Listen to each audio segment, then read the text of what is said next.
Good evening and thanks for joining us. Governor Abbott and the Texas House Speaker flew over the devastation left behind by the July 4th Guadalupe River flooding. Fox 7 Austin's Rudy Koski went on that flight as well and joins us now live in Hunt. Rudy.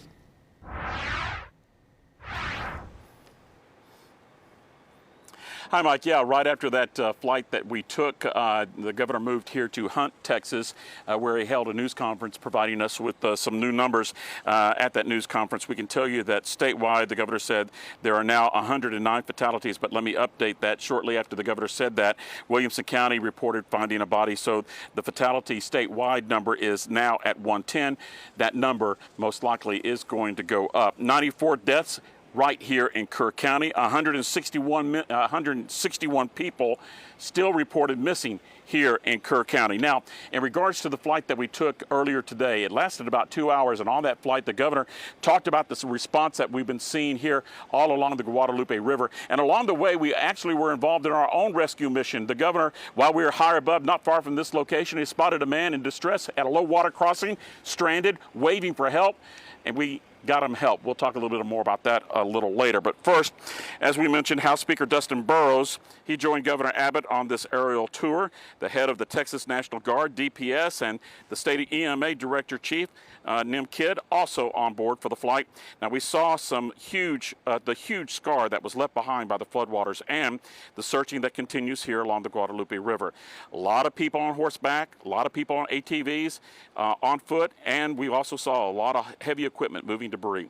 The governor said that he's thankful for all the assistance that's come in from across the state and from the federal government, early on with special response teams and now with the promise of financial assistance. Looking ahead, the governor said recovery will be a very slow process, but he expects state lawmakers to look into an early warning system during the upcoming special session that starts in a few more days. That includes the idea about a network of sirens that could be used just like tornado sirens. It is one of literally dozens of ideas that we're going to take a look at this session. You asked the important question: is it practical? Is it effective? If you go back and look at what's been said in the community in the past, they really didn't want sirens. I can't tell you why. I'm just telling you what I read. Here's the point. We can't, from the capital in Austin, Texas, dictate to these people what's going to be most effective for them. We need them to weigh in and give us what their best thoughts and ideas are, what they think works. I'll tell you one thing that doesn't work, Rudy, is a guy who's been here for 20 years to this very region every summer. I know that cell phone service is spotty at best, non-existent most frequently. And so alerts that typically would come over a cell phone or things like that probably didn't make it. So there has to be, what everybody can agree upon is there has to be a better way. And it's just going to take everybody working together to figure out what those best ways are.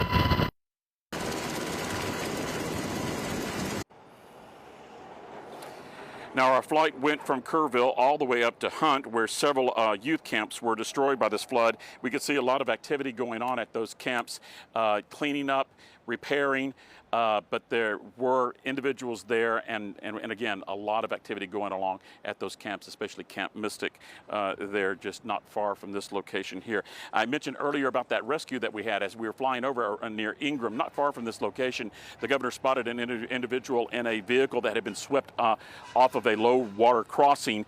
We got DPS notified and sent to help that individual. The governor pointed out that is why it is still a very dangerous situation. Even though you can see behind me that the water is down, still a very dangerous situation out here, and why, you know, people are being told to stay away if they can, which actually brought a problem during the news conference with some locals who organized a lot of cleanup work themselves. They were out here working, clearing, and then they said that authorities came to them and kicked them out, and they complained to the governor about that. The governor met with them privately, and we're told that he's going to try to work up a way in regards to a lot of the locals who are organizing their own cleanup, that they're able to do that, bringing in volunteers and all that. So in a lot of disaster situations, Mike, we see that as a constant problem in coordinating the locals working and then the state effort coming in with the bigger push and that conflicting. So we're seeing that again here. But the devastation, Mike, the best way that I can describe this is like a ginormous tornado that has come through and sat down and just plowed right down the Guadalupe River. Mike, back to you.